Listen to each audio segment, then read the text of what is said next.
देख रहे हैं न्यूज़ 24। मैं हूं आप सभी के साथ विपनेश माथुर और सीधे प्रेस कॉन्फ्रेंस का रुख कर लेते हैं। अनुराग ठाकुर को सुनते हैं, आतंकवाद के मुद्दे पर कुछ कह रहे हैं। अयोध्या में रामपुर में बम धमाके किए, उनके खिलाफ मुस्लिम युवकों के आतंकी जो चार्जेस है उनको वापस लेने की बात उस समय अखिलेश यादव जी ने कही और करने का काम भी किया। ये तो भला हो कोर्ट ने उसका संज्ञान लिया।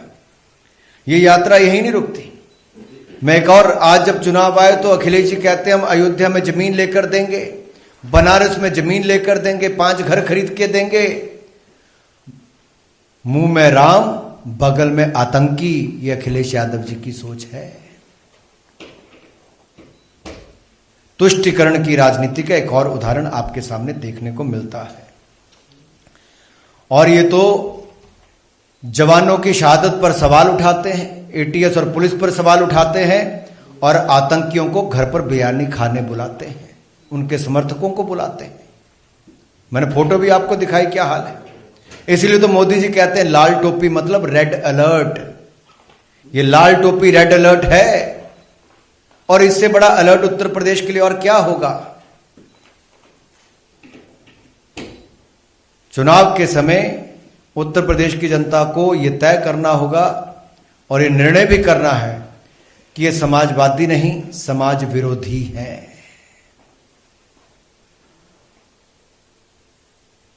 अगर आप अगले भी उदाहरण देखेंगे तो उसमें भी स्पष्ट तौर पर आपको नजर आएगा, केवल अकेले अखिलेश यादव जी नहीं, आजम खान हो, अबू आजम हो, ऐसे इनके बड़े नेता सब, पुलिस वाले शहादत उनके घर पे नहीं गए। जिनको आतंकवादी होने के आरोप में पकड़ा गया उनके घर पर उन लोगों के परिवारों से मिलने गए। ये आतंकवादियों को, उनके परिवारों को संरक्षण देने का काम सपा करती है, भाजपा जीरो टॉलरेंस की नीति के साथ चलती है।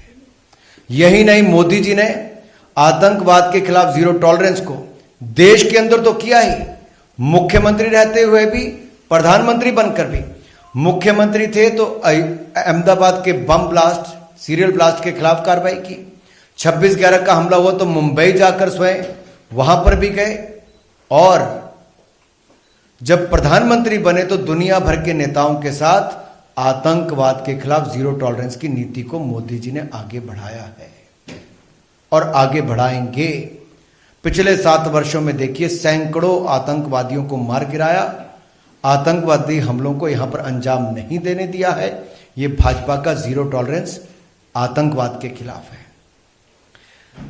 अगर आप, मैं लंबा इस पे नहीं जाना चाहता, लेकिन एक के बाद दूसरे उदाहरण देखेंगे, सब लंबी सूची आपके सामने आती है। कैसे समाजवादी पार्टी ने और कांग्रेस ने भी, बाटला हाउस कांड तो आप भूले नहीं होंगे।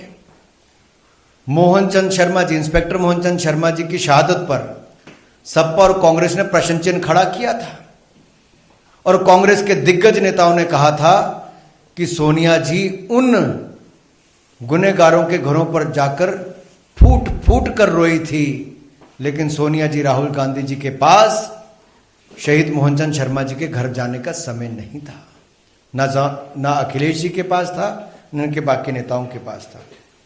ऐसे कई प्रूफ आपके सामने हैं जहां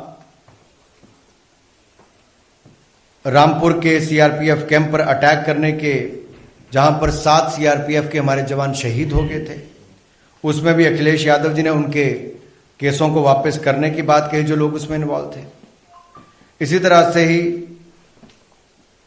समाजवादी पार्टी के ऊपर आरोप और कई ऐसे लेख लिखे गए कि सिमी के ऊपर बैन नहीं लगाने के लिए समाजवादी पार्टी ने कहा। अलकायदा के जो ऑपरेटिव लखनऊ में पकड़े गए तो इन्होंने सवाल खड़े कर दिए पुलिस की जांच पर और एटीएस पर। यह अपने आप में दिखाते हैं इनका आतंकी प्रेम।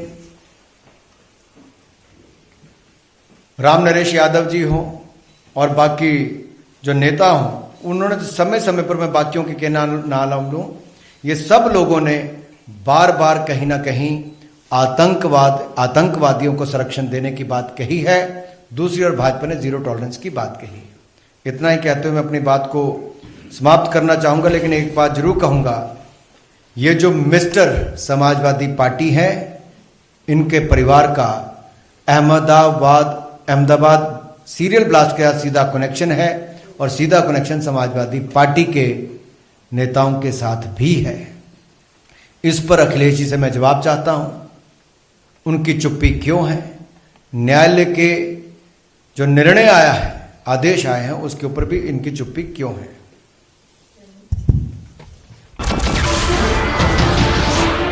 नमस्कार, मैं हूं मानक गुप्ता। अगर आपको हमारा ये वीडियो पसंद आया हो तो इसे लाइक और शेयर जरूर करें, और हां, हमें सब्सक्राइब और फॉलो करना ना भूलें ताकि आप देश और दुनिया की कोई खबर मिस ना करें। तो जुड़े रहिए हमारे साथ और देखते रहिए News 24।